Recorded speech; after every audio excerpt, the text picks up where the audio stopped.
Mike's on Mike, a conversation about politics, government, and Jacksonville, with 50-year opinion leaders Mike Hightower, Mike Tolbert, and award-winning broadcaster and longtime political observer, Mike Miller. Hello, everybody, and welcome to another episode of Mike's on Mike. I'm Mike Miller here in studio. Our other two Mikes, both Mr. Tolbert and Mr. Hightower, are remote today, but we're delighted to have all three of us with us and with you as well. Last week, Mike's on Mike focused on many of the downtown building projects that, despite a lot of city incentives and other breaks that they got, are still not getting off the ground. For many people, the foundation for downtown success is what happens to the site of the original Jacksonville landing, which is now called Riverfront Plaza. Our guest today is Dr. Wayne Wood, who's very passionate about the future of downtown and the Riverfront Plaza. Dr. Wood is an optometrist by trade. I didn't know that, by the way. I wasn't sure what you were a doctor of. But I've been retired for 11 years. So maybe that's the reason why. Former optometrist. Okay, very good. I thought once an optometrist, always an optometrist. Well, there are a lot of things I've been that I still am, I guess. I guess you see things differently. Sorry, I didn't mean to do that. Anyhow, he is also best known to all of us. He is one of the most famous downtown historians and Jacksonville historians in this city. Among other things, Dr. Wood founded the Riverside Avondale Preservation, better known as RAP, and also my favorite place to go on Saturday mornings, the Riverside Arts Market. Also founded Friends of Hemming Plaza, which focused on the new attention and activity of the city's front porch, leading to what it has now been named, James Weldon Johnson Park. Written many books, 13? Is that how many we have? 17. 17. We're up to 17 now. Books, and he's brought one with us that we're going to talk about a little bit later on. Welcome, Wayne, to Mike's on Mike. It's good to have you here. Thank you, Mike. It's good to be here. Thank you. Mr. Tolbert, kick it off. Wayne, thank you again for being here with us today. We appreciate it. You've been around long enough. It seems like every time Jacksonville believes it's taking a step forward, when nobody's looking, it takes two backwards. And that's true with so many projects right now in downtown. And there seems to be a notion that the future of Riverfront Plaza is very important to the future of what goes on in downtown, what will go on in downtown. And it's interesting to me, and I'm sure it is to you as a historian. This is not the first go-round with that piece of property. I remember the day, and I'm sure you do as well, when it was concrete parking lot, municipal parking lot over the river. And then Jay wanted to take all that away and make it an esplanade. And an esplanade is a fancy word for a park. Well, because people didn't want to close Coastline Drive, that went away. And he took that money down and developed Metropolitan Park. But here we are again. Tell us, in your mind, how important is getting that part right to what goes on in downtown? What is Riverfront Plaza? Well, Riverfront Plaza is the new lifeline for Jacksonville's downtown. I remember back in 1987 when they built the landing and everyone said, oh boy, this is going to save downtown. I came to Jacksonville in 1971 to start my practice, but by 1987, downtown was starting to falter. And so we thought that the landing would be the savior for downtown. It had just the opposite effect. The landing sucked the last little breath of life out of downtown retail. At that time, we had Ivy's and May Cohen's and Rosenblum's and Levy's and Sears Roebuck were all still there. And within a year or two after the landing opened, they were gone. So, we have to be careful what we see as our savior. The Riverfront Plaza site is terribly important because it opens up the river. The one thing the landing did that was even worse than taking the last breath of retail out of downtown was it closed off the river. If you think of Laura Street as really is our new main street, Laura Street connects City Hall, James Weldon Johnson Park, the Art Museum, the library, and so many other wonderful retail shops along the way, Chamblin's and so forth. Laura Street has to be the connector and have a river view to our front door, which will be the new Riverfront Plaza. Now, there are proposals already in the works to muck it up and take away the plan designed by the internationally renowned firm of Perkins and Will, who designed a wonderful park, I think, that will be the front door not only to Jacksonville, connecting it to the river in a way that has not been done before, but also to help bolster the axis of Laura Street, which you have the Laura Street trio just on the verge of finally coming into reality, and all the other sites I mentioned along the way. It is our historic corridor. There are so many historic buildings along there.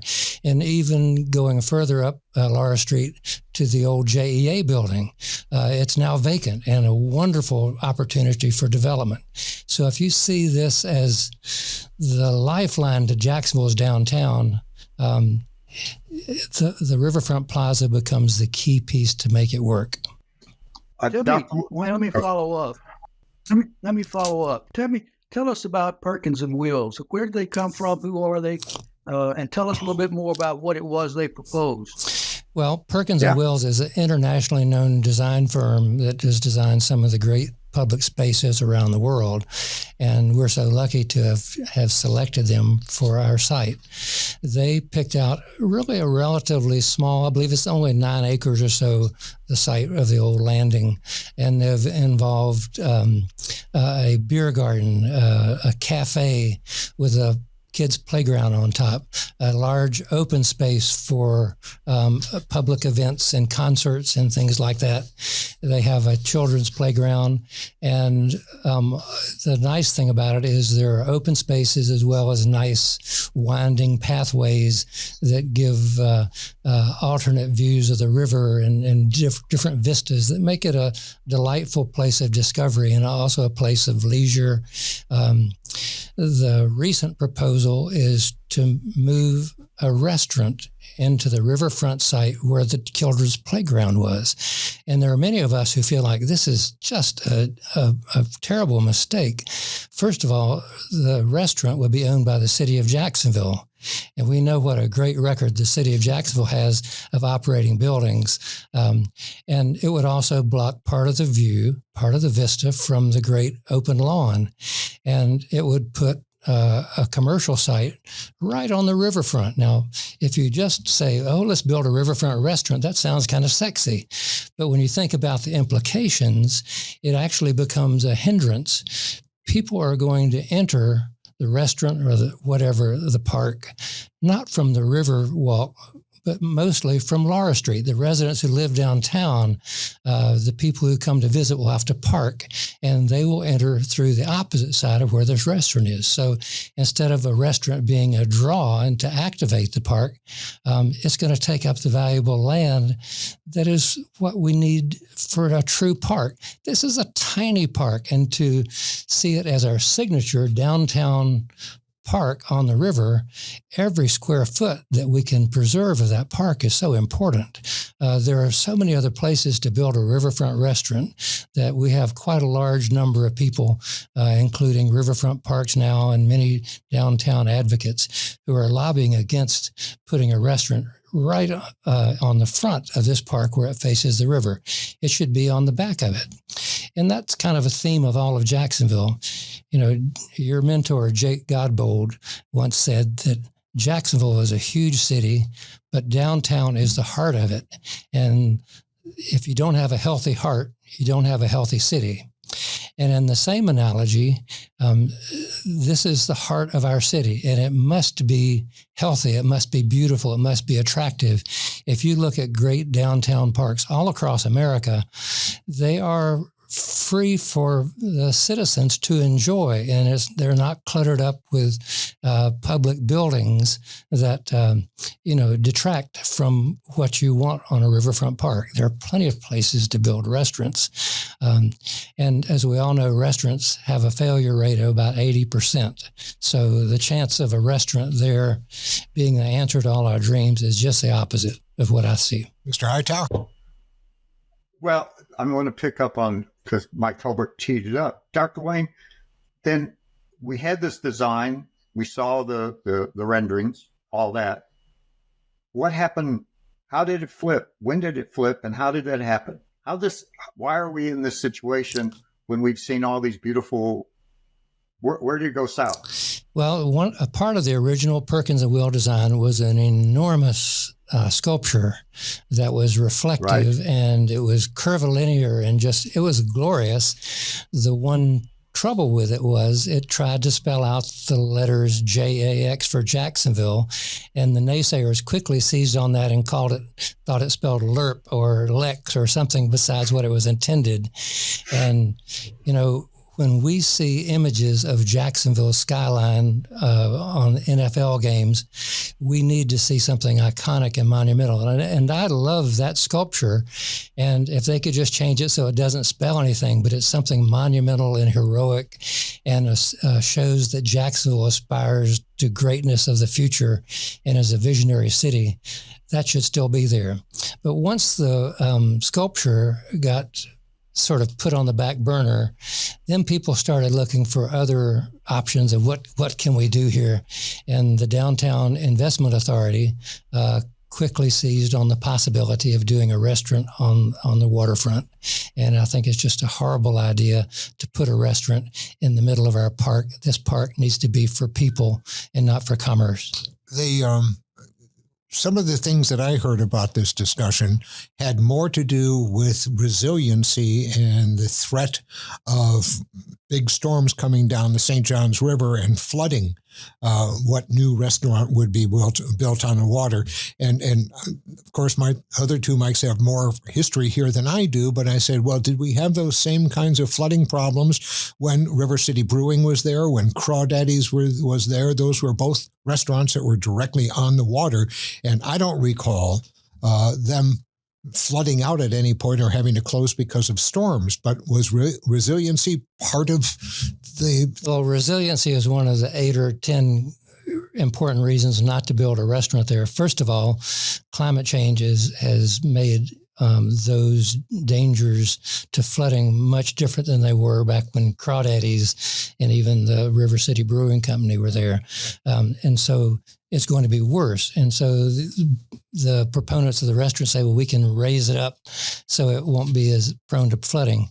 But the fact is, if you have a restaurant on the back side of the park, you have all that green and lawn to absorb water.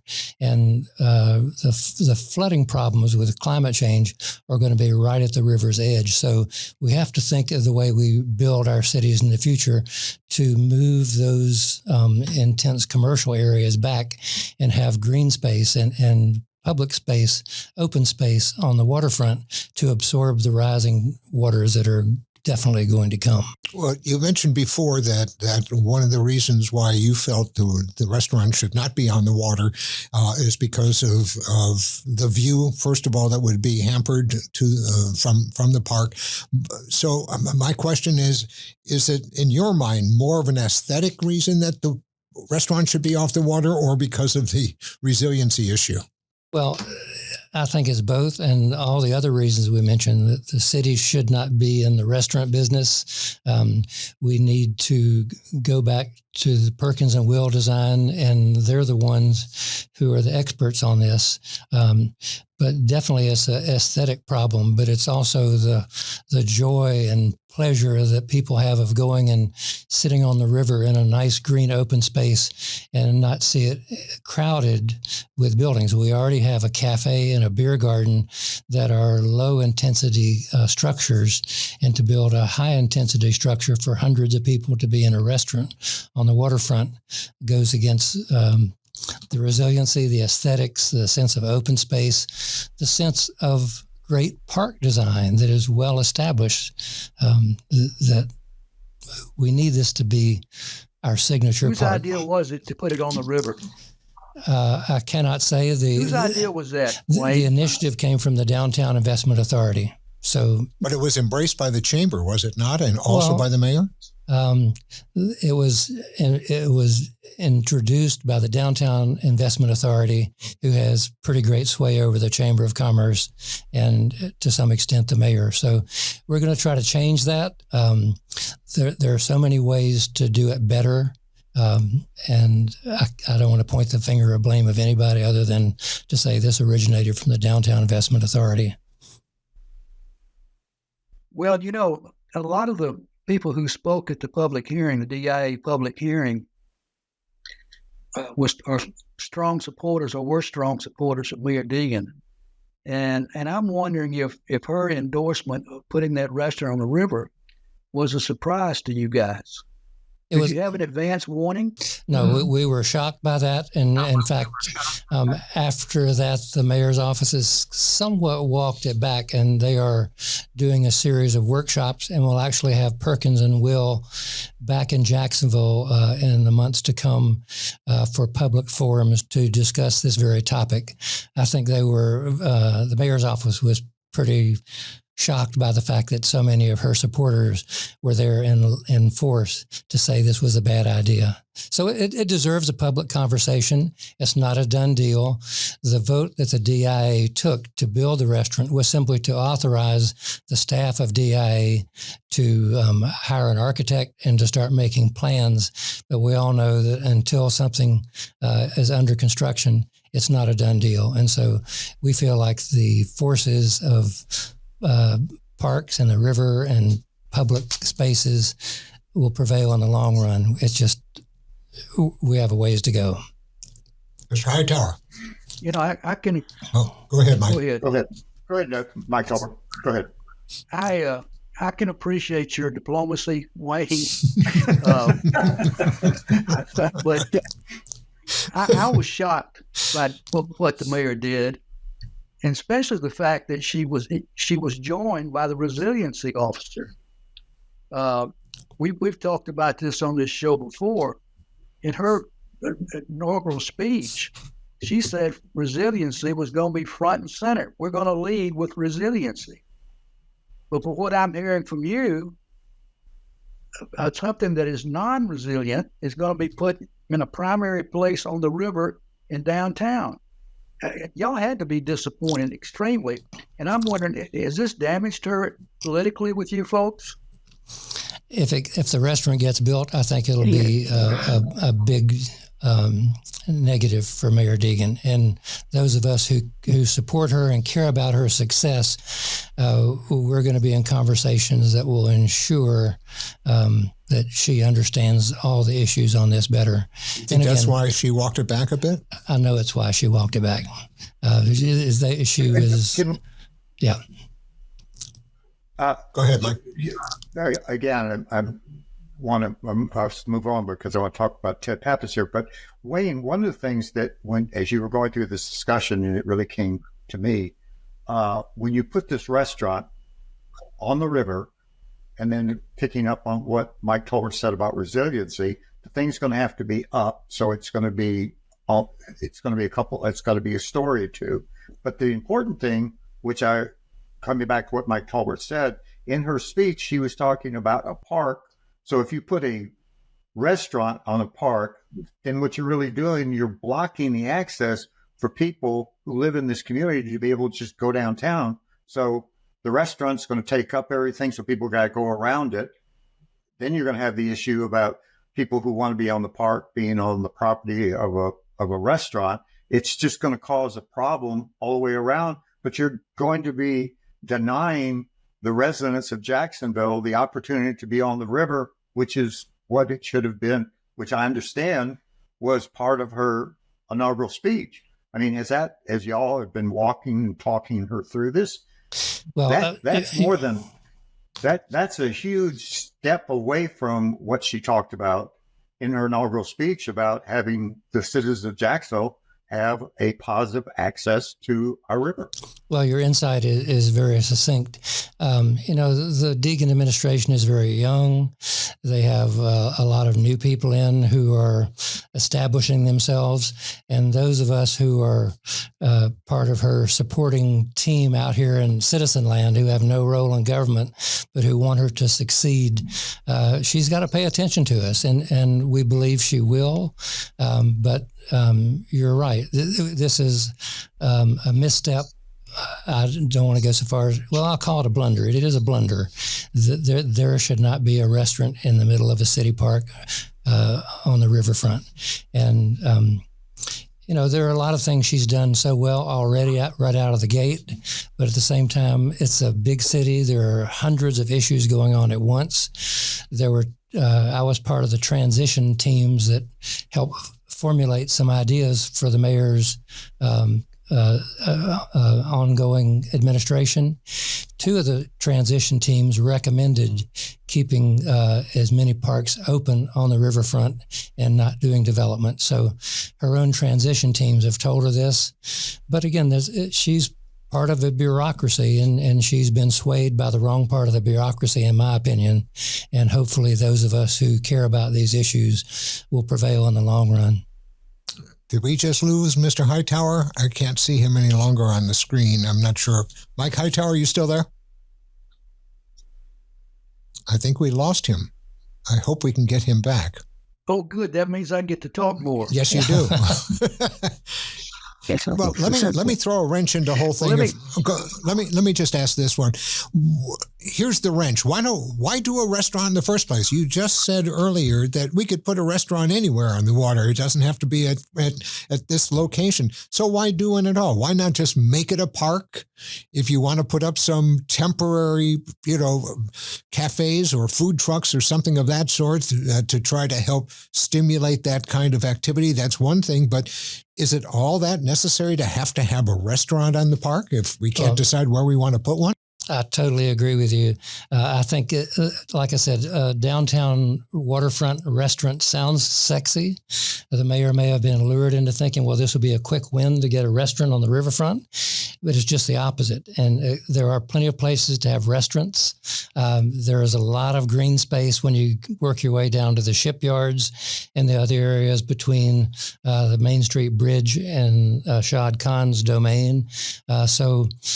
Yeah, I mean, this is not where it needs to be. We just demolished a riverfront restaurant on the South Bank. The city owns a restaurant shop over in La Villa, right across from the Ritz Theater, that never opened. The city built it, and the restaurant never opened. It's been vacant for probably a decade. We have Snyder Memorial Church, the city owns, right next to James Weldon Johnson Park. The city owns that. It's never opened its doors. So, the city doesn't have a great record of running commercial enterprises and restaurants of all things which have such a low rate of success. So this is wrong on many, many fronts. Tolbert, didn't you tell me once that the city owned the property where River City Brewing ended up? Didn't they own that before? That was a city-owned restaurant then, wasn't it? Yes. City owned that. Was that Harbor somehow? Yeah, they owned that, and they owned that, and they leased Harborview? it. They leased it back to the owners of River City Brewery. Okay. There were several restaurants there. I'm sure Wayne recalls all of them. Harbor Master. Someplace else was the name of a discotheque there. Yeah. Well, all right, Joe, don't remember that was a disco that was there. Yeah, you need to originally it was the Lobster House. For those of us who are a few years older than really, okay. Well, to add to that, I mean, when they tore down the Lobster House, which was a huge wooden ramshackle building, and on a swampy area of land, they built the Taylor Hardwick designed Friendship Park, and on the place where Harbor Masters was this amazing mid-century modern flying saucer building with a cantilevered round-shaped roof. It was astonishing, and they tore that down to build the Harbor Master facility. Wait, I just want to clarify something about you said the Lobster House being a swamp. I took my first 2 dates to the Lobster House, and she thought it was pretty swell. Well, there you go. That tells us a lot about the kind of women that would appeal to you. Well, hey, listen, I was throwing papers. That's all I could afford. Come on, guys. But remember now, Mr. Talbert will remember this, but remember, that's where the Creature from the Black Lagoon got filmed, coming out of the water at the Lobster House. There were several scenes. Very iconic place. Let's not filmed talk there. about our swampy Lobster House. Okay. Do you want to ask about Ted Pappas's? Yeah, I'm sorry. Go ahead. I lost my internet. Our little squirrel got off the wheel up here. I apologize here. We're good. Anyway, Wayne, I understand one of the folks that talked that day was Ted Pappas, who is just such an incredible and esteemed architect who I know has worked with you over the years and is a huge supporter of rap. He kind of talked about where the focus should be, and you brought it up, about where the DDA should be putting its focus, and that's on the trio and making Laura Street. We shouldn't need to worry about restaurants. We need to make it. Do you agree with what Ted was saying, and how do you feel about? I Absolutely. think you've already mentioned it, but I've known Ted for 40 years, and he's one of the great philosophers as well as the great architects. He was national president of the American Institute of Architects, so he is a man of towering stature and influence. And he and I agree. In fact, he sort of sowed the seeds of this idea back many decades ago that Laura Street is our main axis of downtown. If you look at Main Street, it's a throughway, but Laura Street's where things calm down. It's a two-way street. You've got so many historic buildings from the JEA, Universal Marion Building, City Hall, the parks. So we'll have 2 parks connecting this axis, and the star of that is the Laura Street Trio, which are the 3 most historic buildings in downtown as far as being an architectural composition that is unique in America, and they've been vacant for over 30 years. We have a developer who's been struggling to get support to do it. We finally are on the threshold of him putting together this project. You cannot tear the Laura Street Trio down. They're too architecturally significant, and yet you can't leave them the way they are, like a bombed out ruin in the middle of our downtown. So those have to happen. And my theory, along with Ted, is that we have this corridor of historic buildings. So instead of devoting all of our energy on economic development, we ought to turn that around and make it a focus on quality of life, of ambience, of amplifying our historic corridor. And instead of building buildings all around the periphery of downtown, focus on those 175 historic buildings that are in the core of downtown and let them help develop a downtown that has character and feeling that people will want to walk through, that both day and night. Right now we have a 8-hour city, and it's a shame. We need more people living there. But in order to do that, there has to be a feeling that when you walk through the streets of the city, you're safe, that it's beautiful, that you go from one place to another. You go from a park on the river, past historic buildings, down to the James Weldon Johnson Park, the city center, the art museum, the library. All these attractions are there. It's part of a theory called placemaking, where you have a good place, but you make it even better by highlighting and developing those elements that are attractive to people. Think about this. If you're standing in front of the library downtown on the corner of Laura and Monroe, and you look down Monroe Street toward Main Street, it is a solid block of a solid wall. There's not a retail store. There is nothing. And it's like a downtown urban void. And that's exactly the opposite of what we need to develop downtown. The historic buildings have texture and character. And recently, downtown was designated as a National Register Historic District, which gives enormous tax incentives to people to come down and redevelop these old buildings. The city has to help by cutting out the red tape, making it easier to renovate these old buildings, which are often very expensive. The Laura Street Trio is the biggest example of that. But we have to do that. And to make our city different from Cleveland and Detroit and Houston and Pittsburgh, our downtown buildings are the statement of who we are, where we've been, and what our future can be. And it doesn't have to be all old buildings. I want to see beautiful modern buildings, but at the same time, we have to preserve those buildings that make us Jacksonville and to give our downtown a character. I'm hoping that the mayor will appoint a downtown historic district task force to help develop just that thing with having more tree-lined streets, maybe a few pedestrian malls where the streets are blocked off, like across from James Weldon Johnson Park and the library. That would be a great place to cut out traffic altogether and have a pedestrian mall for maybe a block or two, just to change the vibe and the friendly atmosphere of getting people back downtown. I remember years ago when I was with Delaney, and we were having a staff meeting, and Michael Munns came in. And Michael had been with the administration and then left to go and work, in the advertising business. But he had come up with a concept of a festival marketplace on Laura Street, which we all thought was very, very unique. We had no idea how you would make something like this happen, but it was a very interesting concept of making the whole thing almost into a walking mall of festival type of atmosphere. I don't know whatever happened to those plans. I know that he did a presentation on it, so they're sitting on somebody's shelf somewhere.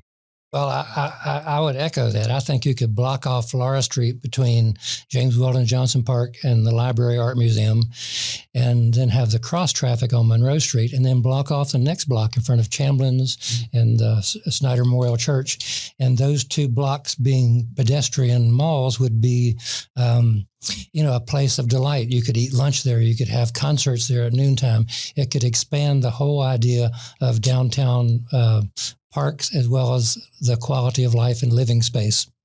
Vision, money, and a developer. That's all you need, right?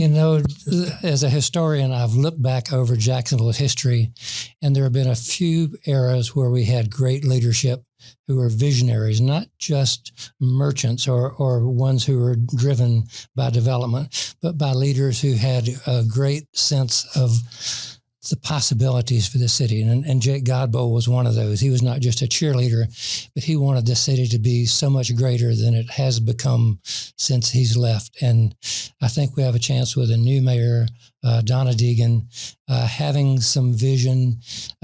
She's getting her feet.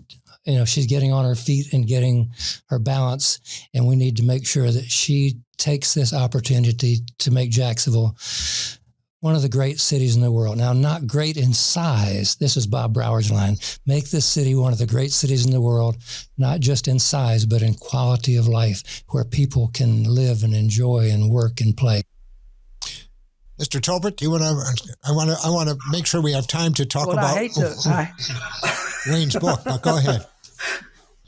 Well, wait a minute. I hate to ask a question after that. What he just said, it was so wonderfully said. Yes. So I won't.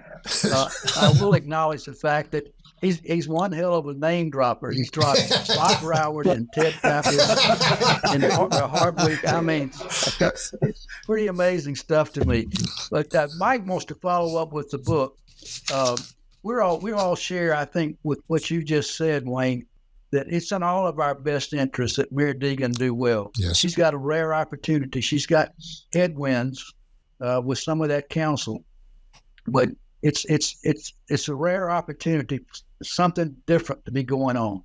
And I think we all share what you just said, whether we're Democrats or Republicans. It's time. It's time. As she said, it's a new day. Yeah, very good. It's time. Talk about your new book. Do I have to hold it up? We'll get a picture of it too to show it, but hold it up anyhow, just because it looks nice up. Well, in 1987, I was chairman of I'd been chairman of the Historic Landmarks Commission, and we wanted to write a pamphlet. Actually, it started in 1979.